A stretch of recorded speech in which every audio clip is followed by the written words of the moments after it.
বাংলার রাজনীতিতে বহু নেতা এসেছেন, বহু নেতা গিয়েছেন। কেউ জনসংযোগ দিয়ে জনপ্রিয় হয়েছেন, কেউ উন্নয়নের প্রতিশ্রুতি দিয়ে, কেউ আবার আবেগের রাজনীতি করে। কিন্তু এমন নেতার সংখ্যা খুব কম যাদের রাজনৈতিক ভাষণ একসময় জনসভায় হাততালি কুড়িয়েছে আর পরে সেই একই ভাষণ আদালতের নথিতে ডিজিটাল এভিডেন্স হিসাবে জায়গা করে নিয়েছে। আজ সেই অভূতপূর্ব পরিস্থিতির মুখোমুখি অভিষেক ব্যানার্জি। একসময় যে নেতা রাজনৈতিক মঞ্চে দাঁড়িয়ে গর্জে উঠতেন, 4 তারিখ রাত 12টার পর কে তাদের বাঁচাতে আসে আমি দেখব, আজ সেই মন্তব্যেরই আইনি ব্যাখ্যা খুঁজছে আদালত। প্রশ্ন উঠছে, এটা কি নিছক রাজনৈতিক বক্তব্য ছিল, নাকি এর মধ্যে ছিল হিংসার উস্কানি, ভয় প্রদর্শন এবং আইন শৃঙ্খলা পরিস্থিতিকে প্রভাবিত করার মতো বার্তা? আর এখানেই তো শুরু হয়েছে বাংলার সাম্প্রতিক রাজনৈতিক ইতিহাসের সবথেকে তাৎপর্যপূর্ণ আইনি লড়াইগুলোর একটি। এই ঘটনা শুধুমাত্র একটি এফআইআর নয়, এটা ক্ষমতা, রাজনৈতিক দায়বদ্ধতা এবং সাংবিধানিক সীমারেখার পরীক্ষা। ভোটের আগে বাংলা রাজনৈতিক মঞ্চ কার্যত যুদ্ধক্ষেত্রে পরিণত হয়েছিল। শাসক দলের নেতারা একে অপরের বিরুদ্ধে আক্রমণমূলক ভাষণ দিচ্ছিলেন, বিরোধীরা পাল্টা আক্রমণ করছিলেন।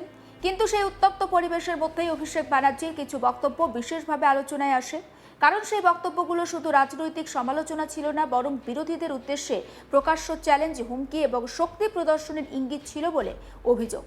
অভিযোগকারী বাগুইআটির এক বাসিন্দা বিধাননগর সাইবার ক্রাইম থানায় এফআইআর দায়ের করে দাবি করেছেন, এই ধরনের বক্তব্য সমাজে উত্তেজনা ছড়িয়েছে এবং রাজনৈতিক সংঘর্ষকে উস্কে দিয়েছে।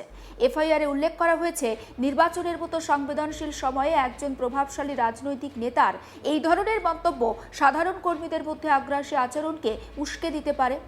সবথেকে গুরুত্বপূর্ণ বিষয় হলো, অভিযোগের সঙ্গে জমা পড়েছে একাধিক ভিডিও ক্লিপস, ডিজিটাল ফুটপ্রিন্ট এবং সোশ্যাল মিডিয়ার লিঙ্ক। অর্থাৎ এটি আর শুধুমাত্র কে কি বলেছে এই ধরনের রাজনৈতিক বিতর্ক নয়, এখানে ডিজিটাল প্রমাণ আদালতের সামনে হাজির করা হয়েছে। আর ডিজিটাল যুগে এই প্রমাণের গুরুত্ব অত্যন্ত বেশি। আইনি বিশেষজ্ঞদের একাংশ বলছেন, এই মামলায় মূল প্রশ্ন হবে, রাজনৈতিক বক্তব্যের স্বাধীনতায় হিংসায় উস্কানির সীমারেখা কোথায়? ভারতের সংবিধান মত প্রকাশের স্বাধীনতা দেয়, কিন্তু সেই স্বাধীনতা তো সীমাহীন নয়। ভারতীয় দণ্ডবিধির বিভিন্ন ধারায় স্পষ্ট বলা আছে, এমন কোনো বক্তব্য যা জনশৃঙ্খলা নষ্ট করতে পারে, গোষ্ঠীদ্বন্দ্ব মতো সংঘর্ষ উস্কে দিতে পারে অথবা ভয় আর সন্ত্রাসের পরিবেশ তৈরি করতে পারে, তা আইনের চোখে অপরাধ হিসাবে বিবেচিত হতে পারে। অভিষেক ব্যানার্জির বিরুদ্ধে দায়ের হওয়া এফআইআরে যে ধারাগুলো প্রয়োগ করা হয়েছে এবং সেই সম্পর্কে আপনাদেরকে বলি, তার মধ্যে কয়েকটি কিন্তু গুরুতর আর জামিন অযোগ্য ধারাও রয়েছে। অর্থাৎ তদন্তকারী সংস্থা প্রাথমিকভাবে অভিযোগগুলোকে অত্যন্ত গুরুত্ব সহকারে দেখছে। আর সে কারণেই রাজনৈতিক মহলে প্রশ্ন উঠছে, কেন একজন প্রভাবশালী নেতা নিম্ন আদালতের পরিবর্তে সরাসরি কলকাতা হাইকোর্টের দ্বারস্থ হলেন? আইন বিশেষজ্ঞদের মতে, সাধারণত এফআইআর খারিজের আবেদন হাইকোর্টে করা হয় তখনই যখন অভিযুক্ত মনে করেন মামলাটি তার রাজনৈতিক বা ব্যক্তিগত ভবিষ্যতের জন্য একটা বড় ঝুঁকি হতে পারে। আর এখানে সেটাই হয়েছে, তেমনটাই মনে করা হচ্ছে। একসময় অভিষেক ব্যানার্জির রাজনৈতিক ভাষণে এমন এক আত্মবিশ্বাস ফুটে উঠত, যেন প্রশাসন, আইন, রাজনৈতিক বাস্তবতা সবই তার নিয়ন্ত্রণে। তার বক্তব্যে বারবার উঠে আসতো চ্যালেঞ্জের সুর, বিরোধীদের উদ্দেশ্যে প্রকাশ্য কটাক্ষ, রাজনৈতিক সংঘর্ষের ইঙ্গিত এবং দেখে নেব ধরনের ভাষা কার্যত নিয়মে পরিণত হয়েছিল। কিন্তু আইনের দৃষ্টিতে রাজনৈতিক প্রভাবের কোনো মূল্য নেই। আদালত দেখে নেব বক্তব্যের প্রকৃতি, তার সম্ভাব্য প্রভাব এবং প্রমাণের ভিত্তি। এই মামলায় সবচেয়ে বড় সমস্যা হলো তার ইন্টেন্ট বা উদ্দেশ্যের প্রশ্ন। আদালতকে নির্ধারণ করতে হবে, বক্তব্যগুলো নিছক রাজনৈতিক আবেগের বহিঃপ্রকাশ ছিল, নাকি সেগুলো বাস্তবিক অর্থে উত্তেজনা ছড়ানোর উদ্দেশ্যেই দেওয়া হয়েছিল। কারণ ভারতীয় আইনে শুধুমাত্র বক্তব্য নয়, সেই বক্তব্যের সম্ভাব্য সামাজিক প্রভাবও বিচার্য। এখানেই অভিষেক ব্যানার্জির রাজনৈতিক স্টাইল এখন তার জন্য আইনি বিপদের কারণ হয়ে দাঁড়িয়েছে। বিগত কয়েক বছরে বাংলার রাজনীতিতে এক ধরনের আগ্রাসী ভাষণ সংস্কৃতি তৈরি হয়েছিল। রাজনৈতিক সভা মানেই তীব্র আক্রমণ, চ্যালেঞ্জ, কটাক্ষ আর ভয় প্রদর্শন। আর সেই সংস্কৃতির অন্যতম প্রধান মুখ ছিলেন অভিষেক। তার বক্তব্যে প্রশাসনিক কর্তৃত্বের আভাস এতটাই প্রবল ছিল যে বিরোধীরা বারবার অভিযোগ করত, শাসক দল রাজনৈতিক ভাষাকে ভয় দেখানোর অস্ত্র হিসেবে ব্যবহার করছে। এখন আদালত সেই প্রশ্নটাই খতিয়ে দেখতে চলেছে। সবথেকে বড় ব্যঙ্গাত্মক দিক হলো, যে নেতা একসময় জনসভায় দাঁড়িয়ে বলতেন দিল্লির কোন বাবা আসবে বাঁচাতে, এখন তিনি নিজেই আইনি রক্ষা কবচ চাইছেন। রাজনৈতিক ভাষণে যে আত্মবিশ্বাস ছিল, আদালতের করিডরে সেই আত্মবিশ্বাস অনেকটাই নরম হয়ে এসেছে বলেই মনে করছেন পর্যবেক্ষকরা। কারণ রাজনৈতিক মঞ্চ আর আদালতের এজলাস তো এক জিনিস নয়। রাজনৈতিক মঞ্চে হাততালি পাওয়া যায়, আদালতে লাগে প্রমাণ। জনসভায় হুঙ্কার দেওয়া যায়, কিন্তু আদালতে প্রত্যেকটা শব্দের ব্যাখ্যা দিতে হয়। আর ডিজিটাল যুগে সেই ব্যাখ্যা আরও কঠিন, কারণ ভিডিও কখনো মিথ্যে কথা বলে না। অভিযোগকারী যে ভিডিও ফুটেজ জমা দিয়েছেন বলে জানা যাচ্ছে, তাতে অভিষেক ব্যানার্জির বক্তব্য একেবারে স্পষ্ট শোনা যাচ্ছে। তদন্তকারী সংস্থা যদি আদালতে এই ফুটেজকে গ্রহণযোগ্য প্রমাণ হিসেবে প্রতিষ্ঠা করতে পারে, তাহলে মামলার গুরুত্ব অনেকটাই বেড়ে যাবে। আর এখানেই রাজনৈতিক পর্যবেক্ষকরা বলছেন, এই মামলা শুধুমাত্র একজন নেতার বিরুদ্ধে নয়, বাংলার রাজনৈতিক সংস্কৃতির বিরুদ্ধেও একটা পরীক্ষা। দীর্ঘদিন ধরে বাংলায় ক্ষমতার দম্ভ রাজনীতির অংশ হয়ে উঠেছিল। শাসক দলের বহু নেতার বক্তব্যে এমন একটা বার্তা পাওয়া যেত বা বার্তা থাকতো যেন আইন তাদের নাগালের বাইরে। প্রশাসনের ওপর প্রভাব, পুলিশের ভূমিকা, রাজনৈতিক সুরক্ষা সব মিলিয়ে একটা অদৃশ্য নিরাপত্তা বলয় তৈরি হয়েছিল। অভিষেক ব্যানার্জি সেই সংস্কৃতির সবচেয়ে শক্তিশালী প্রতীক হয়ে উঠেছিলেন।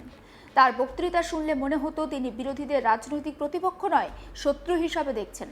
আর সেই ধরনের ভাষা গণতান্ত্রিক পরিসরে কতটা বিপজ্জনক, সেই প্রশ্ন বহুদিন ধরেই উঠছিল। এখন সেই প্রশ্ন আদালতের টেবিলে।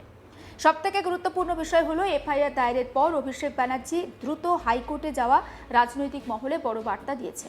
কারণ এতে পরিষ্কার বোঝা যাচ্ছে মামলাটিকে হালকাভাবে নেওয়া হচ্ছে না, বিশেষত যখন অভিযোগের মধ্যে জামিন অযোগ্য ধারার উল্লেখ রয়েছে। আইনি মহলের একাংশ বলছেন, যদি আদালত এফআইআর খারিজ না করে এবং তদন্ত চালানোর অনুমতি দেয়, তাহলে ভবিষ্যতে তদন্তকারী সংস্থা আরও কড়া পদক্ষেপ নিতে পারে। সেই সম্ভাবনাই এখন রাজনৈতিক অস্বস্তির একটা মূল কারণ। বাংলা রাজনীতিতে এই মুহূর্তে সবথেকে আলোচিত প্রশ্ন, ক্ষমতার ভাষা কি এবার আইনের পরীক্ষায় ফেল করতে চলেছে? কারণ ভোটের মঞ্চে বলা সংলাপ একসময় কর্মীদের উত্তেজিত করলেও আদালতে সেই সংলাপের প্রত্যেকটা শব্দ বিশ্লেষণ করা হবে।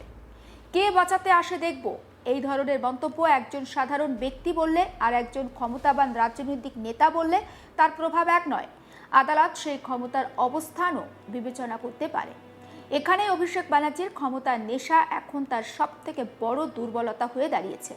সমালোচকদের অভিযোগ, দীর্ঘদিন ধরেই রাজনৈতিক প্রভাব এবং প্রশাসনিক ক্ষমতার ঘেরাটোপে থেকে তিনি এমন এক মানসিকতায় পৌঁছে গিয়েছিলেন যেখানে ভাষার দায়বদ্ধতা হারিয়ে গিয়েছিল। তার বক্তৃতায় বারবার উঠে আসতো, দেখে নেব, ছেড়ে কথা বলবো না, বাঁচাতে পারবে না, এমন ধরনের বাক্য। এই ধরনের ভাষা রাজনৈতিক কর্মীদের মধ্যে কী ধরনের মানসিকতা তৈরি করে, সেই প্রশ্ন এখন তদন্তের অংশ হতে পারে। কারণ আইনের চোখে শুধুমাত্র বক্তব্য নয়, সেই বক্তব্যের পরিণতিও গুরুত্বপূর্ণ। যদি তদন্তকারী সংস্থা প্রমাণ করতে পারে যে এই ধরনের বক্তব্যের ফলে এলাকায় উত্তেজনা বা সংঘর্ষের পরিবেশ তৈরি হয়েছিল, তাহলে মামলার গুরুত্ব আরও বাড়তে পারে। এখন সব নজর 21শে মের শুনানির দিকে। কলকাতা হাইকোর্ট কি এফআইআর খারিজ করবে নাকি তদন্ত এগিয়ে নিয়ে যাওয়ার অনুমতি দেবে? এই সিদ্ধান্ত শুধু অভিষেক ব্যানার্জির রাজনৈতিক ভবিষ্যতের জন্য নয়, বাংলার রাজনৈতিক সংস্কৃতির জন্য অত্যন্ত গুরুত্বপূর্ণ। কারণ যদি আদালত কঠোর অবস্থান নেয়, তাহলে ভবিষ্যতে রাজনৈতিক নেতাদের ভাষণের ধরন নিয়েও নতুন করে ভাবতে হবে।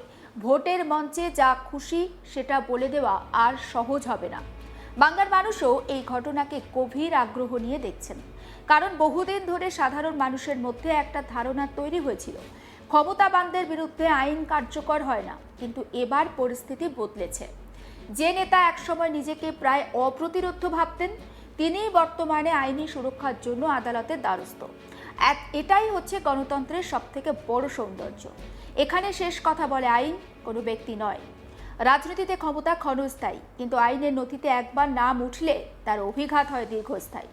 আর তাই বর্তমানে বাংলা রাজনীতিতে সবথেকে বড় প্রশ্ন, দিল্লির কোন বাবা আসবে বাঁচাতে?